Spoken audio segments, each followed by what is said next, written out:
Hello friends, నమస్తే.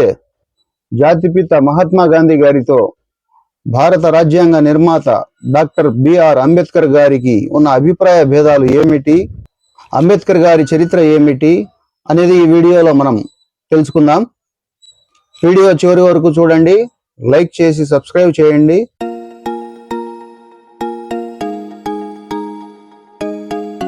Doctor BR Ambedkar గారి 206 అడుగుల విగ్రహం చూడండి.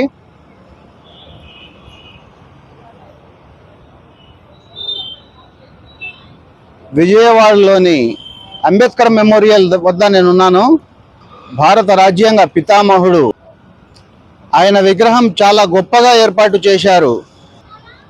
81 అడుగుల ఎత్తు బేస్మఠం లాగా భవన నిర్మాణం చేసి భవనం నిర్మించి దానిపైన డాక్టర్ బిఆర్ అంబేద్కర్ గారి విగ్రహం ప్రతిష్ఠించారు.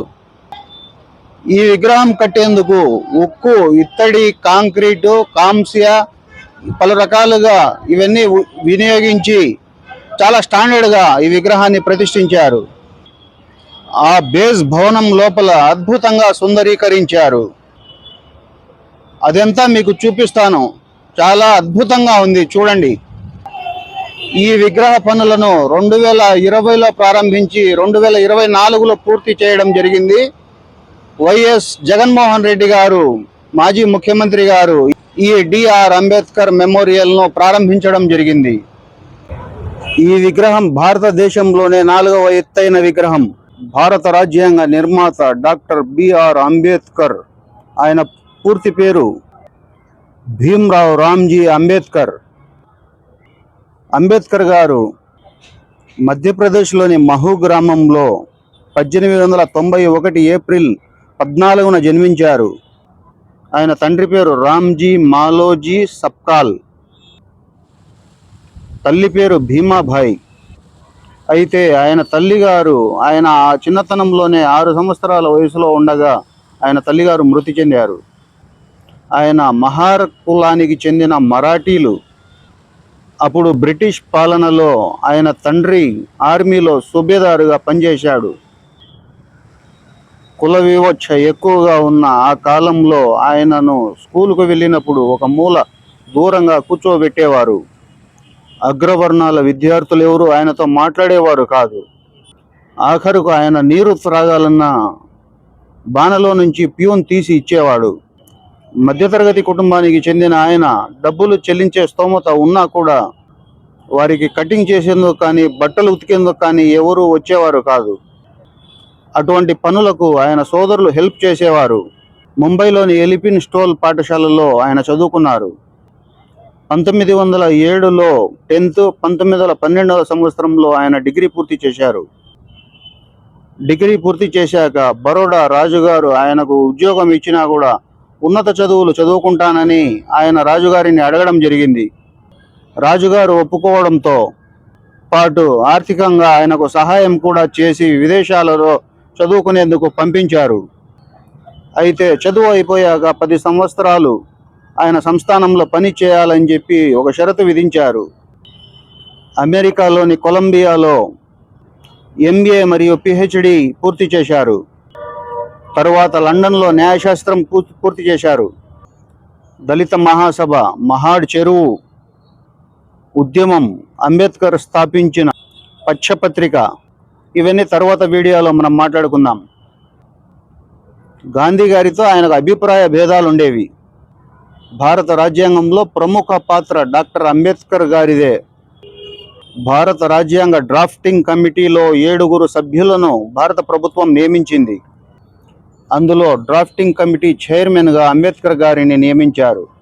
రాజ్యాంగం రూపొందించడంలో చివరకు ఆయనే చాలా శ్రమించారు. కోట్లాది మంది ప్రజలకు ఆమోదయోగ్యంగా, ప్రజలందరికీ సమాన ప్రాథమిక హక్కులు కలిగేలా, ముఖ్యంగా ఓటు హక్కు అనేది పేదవారైనా సంపన్నుడైనా అందరికీ ఒకటే విధంగా అమలు జరిగేలా రాజ్యాంగం రూపొందించేందుకు ఆయన ప్రజాస్వామ్యం అమలులో ఉన్న 60కి పైగా దేశాలలో సంబంధించిన రాజ్యాంగాలను అధ్యయనం చేశారు. దేశంలో పటిష్టమైన వ్యవస్థల్ని నిర్మించేలా రాజ్యాంగం నిర్వచించారు. ఏ వ్యవస్థ తప్పు చేసినా మరొక వ్యవస్థ దానిని సరిదిద్దేలా రాజ్యాంగం రచించారు. ఏ వర్గాన్ని పాలకులు నిర్లక్ష్యం చేయకుండా రూపకల్పన చేశారు. ప్రాథమిక హక్కులతో పాటు ప్రభుత్వాలకు సూత్రాలను రూపొందించారు. పౌర వ్యవస్థలకు మొదటి ప్రాధాన్యం ఇచ్చారు. పౌర హక్కులకు మొదటి ప్రాధాన్యం ఇచ్చారు. కుల మత లింగ వివక్ష లేకుండా అందరూ సమానంగా జీవించేలా స్వేచ్ఛనిస్తూ రాజ్యాంగం రూపొందించారు. ఆయన రచించిన చట్టాలు వెనుకబడిన తరగతుల వారికి, మహిళలకు ఇప్పటికీ రక్షణ కల్పిస్తున్నాయి. అంబేద్కర్ గారు సేవలందించిన విషయానికి వస్తే, ఆగస్టు 15, 1947న మనకు స్వాతంత్ర్యం వచ్చినప్పుడు ఆయన మొట్టమొదటి కేంద్ర న్యాయశాఖ మంత్రిగా విధులు నిర్వహించారు. అప్పుడు ఉన్న ప్రధానమంత్రి జవహర్ లాల్ నెహ్రూ మంత్రివర్గంలో ఆయన న్యాయశాఖ మంత్రిగా పనిచేయడం జరిగింది. రాజ్యాంగ ముసాయిదా కమిటీ అధ్యక్షుడుగా 1950 సంవత్సరం జనవరి 24 వరకు ఆయన ఉన్నారు. కొన్ని అధ్యయనాల ప్రకారం ఆయనకు 2 భార్యలు. ఒకరు రమాబాయి అంబేద్కర్, మరొకరు నవితా అంబేద్కర్. ఆయనకు ఒక కుమారుడు యశ్వంత్ అంబేద్కర్ ఉన్నారు.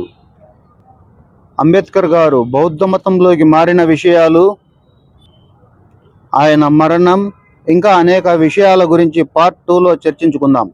జాతిపిత మహాత్మా గాంధీ గారితో భారత రాజ్యాంగ నిర్మాత డాక్టర్ బిఆర్ అంబేద్కర్ గారికి ఉన్న అభిప్రాయ భేదాలు ఏమిటి?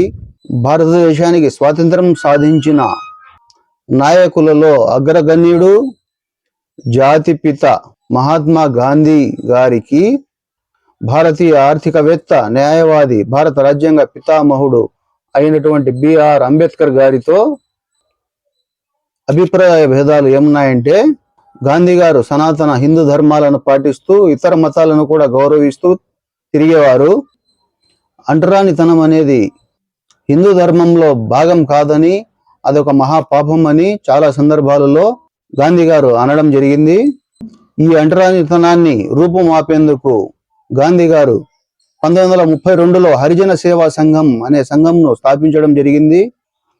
ఈ సంఘం ద్వారా దేవాలయాల ప్రవేశాలు, సహపంక్తి భోజనాలు, ఇటువంటి కార్యక్రమాలు నిర్వహించే ఉద్దేశంతో ఏర్పాటు చేయబడింది. గాంధీ గారి కుమారుడు మణిలాల్ గాంధీ ఒక ముస్లిం యువతిని ప్రేమించి వివాహం చేసుకోవడం జరిగింది 1920 సంవత్సరంలో. అప్పుడు గాంధీ గారు కులాంతర వివాహాలకు మద్దతు ఇవ్వనని ఆయన బహిరంగంగా చెప్పడం జరిగింది. ఆ పెళ్లిని ఆయన ఒప్పుకోలేదు. 1927లో గాంధీ గారి మరొక కుమారుడు దేవదాసు లక్ష్మి అనే అమ్మాయితో వివాహం చేసుకోవాలని అనుకున్నాడు. కానీ ఇది కూడా కులాంతర వివాహం కావడంతో గాంధీ గారు ఒప్పుకోలేదు. అయితే కాలానుగుణంగా ఆయన మారారు. 1932లో కులాంతర వివాహాలను ఒప్పుకుంటున్నట్లు ఆయన ప్రకటించారు. తరువాత తన రెండవ కుమారుడికి లక్ష్మి అనే అమ్మాయితో కులాంతర వివాహం ఆయన దగ్గరుండి జరిపించారు. అయితే 1919లో ఏమి జరిగిందంటే, క్రిస్టియన్లకు, ఆంగ్లో ఇండియన్లకు, యూరోపియన్లకు, సిక్కులకు కూడా ఎన్నికలలో పోటీ చేసేందుకు ప్రత్యేక చట్టం చేస్తూ బ్రిటిష్ ప్రభుత్వం వారికి అవకాశం కల్పిస్తూ ప్రతిపాదించింది.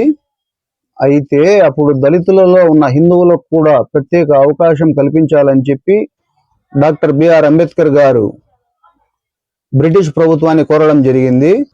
తద్వారా వారికి కూడా సమాజంలో సరైన గౌరవము, సముచిత స్థానం లభిస్తాయని ఆయన వివరించడం జరిగింది.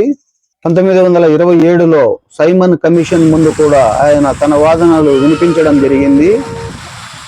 అంబేద్కర్ గారు 1930-32లో లండన్లో జరిగిన రౌండ్ టేబుల్ సమావేశంలో కూడా ఆయన గట్టిగా దళితులకు ఎన్నికలలో అవకాశం కల్పించాలని చెప్పి గట్టిగా వాదించడం జరిగింది. అప్పుడు మొదటి రౌండ్ టేబుల్ సమావేశానికి కాంగ్రెస్ వారు హాజరు కాలేదు. రెండవసారి జరిగిన రౌండ్ టేబుల్ సమావేశానికి కాంగ్రెస్ తరపున మహాత్మా గాంధీ గారు హాజరు కావడం జరిగింది. ఈ సందర్భంలో గాంధీ గారు మాట్లాడుతూ, అంటరాని కులాల రాజకీయ హక్కుల ప్రతిపాదనల పట్ల తీవ్రంగా వ్యతిరేకించడం జరిగింది. అప్పుడు అంబేద్కర్ గారు మొదటిసారి గాంధీజీని కలవడం జరిగింది. ఈ విషయం పట్ల వారి ఇరువురి మధ్య తీవ్ర వాదోపవాదాలు జరిగాయి. ఆర్థికంగా, సామాజికంగా అంటరాని వారంటూ దళితులను అణగదొక్కేశారంటూ అంబేద్కర్ గారు వాదించారు. రాజకీయంగా వారి ప్రతినిధులను ఎన్నుకునేందుకు వారికి అవకాశం కల్పించాల్సిందేనని ఆయన వాదించారు. లేకుంటే దళితులు ఎప్పటికీ బానిసలుగా మిగిలిపోతారని చెప్పి ఆయన ఆవేదన వ్యక్తం చేశారు. గాంధీ గారు మాట్లాడుతూ అంటరాని వారు కూడా హిందువులేనని, వారికి సపరేటు చేసి అవకాశాలు కల్పిస్తే కులాల మధ్య వ్యతిరేక భావం వస్తుందని వివరించారు. అందరూ సమానమే అన్న భావన పోయే ప్రమాదం ఉందని వివరించారు. అయితే ఇలా ఇరువురి వాదనలు విన్న బ్రిటిష్ ప్రభుత్వం అంబేద్కర్ గారితో ఏకీభవించింది. తమ ప్రతినిధులను వారే ఎన్నుకునేలా అంటరాని వారికి కూడా అవకాశం కల్పిస్తూ ప్రతిపాదించింది. ఈ విషయంపై తీవ్రంగా వ్యతిరేకించిన గాంధీ గారు వారికి ప్రత్యేక హక్కులు కల్పిస్తే నేను ఆమరణ దీక్ష చేస్తానని చెప్పి ప్రకటించారు. ఈ విషయంపై బ్రిటిష్ ప్రభుత్వానికి లేఖ రాయడం జరిగింది. ఈ అంశంపై అప్పటి బ్రిటిష్ ప్రధాని రామ్సీ మెక్డొనాల్డ్ గాంధీ గారికి తిరిగి ఉత్తరం రాయడం జరిగింది. హిందువులకు, అంటరాని కులాలకు కలిపి ఓటింగ్ ఉండాలనేది మీ ఉద్దేశం కాదని, హిందువుల మధ్య ఐకమత్యం సంరక్షించుకోవాలని కూడా కాదని, అంటరాని కులాలకు సభలో ఉండకుండా చేయుటకు ఎందుకు ఇంతటి తీవ్రమైన నిర్ణయం తీసుకున్నారని చెప్పి అనుకోక తప్పడం లేదంటూ లేఖలో వివరించడం జరిగింది. ఇందుకు బదులుగా గాంధీ గారు తిరిగి ఉత్తరం రాయడం జరిగింది. నా ఉద్దేశం అది కాదని, ఇటువంటి నిర్ణయాల వలన దేశం ముక్కలయ్యే ప్రమాదం ఉందని వివరించడం జరిగింది. ఆ సమయంలో గాంధీ గారు జైల్లో ఉన్నారు. ఈ విషయంపై గాంధీ గారు వ్యతిరేకిస్తూ ఆమరణ దీక్ష చేస్తున్నారు. ఈ క్రమంలో గాంధీ గారికి ఏమైనా జరిగితే దేశంలోని దళితులందరికీ చెడ్డ పేరు వస్తుందని అంబేద్కర్ గారు చివరికి గాంధీ గారితో పూనా ఒప్పందం చేసుకోవడం జరిగింది. తర్వాత ఇరువురు సర్దుకోవడం జరిగింది. 1932లో జరిగిన పూనా ఒప్పందం గురించి నెక్స్ట్ వీడియోలో పార్ట్ 2లో మనం మాట్లాడుకుందాం. వీడియో లెంత్ పెరిగిపోతుండడంతో ఇక్కడితో ముగిస్తున్నాను ఫ్రెండ్స్. వీడియోను లైక్ చేసి సబ్స్క్రైబ్ చేయండి.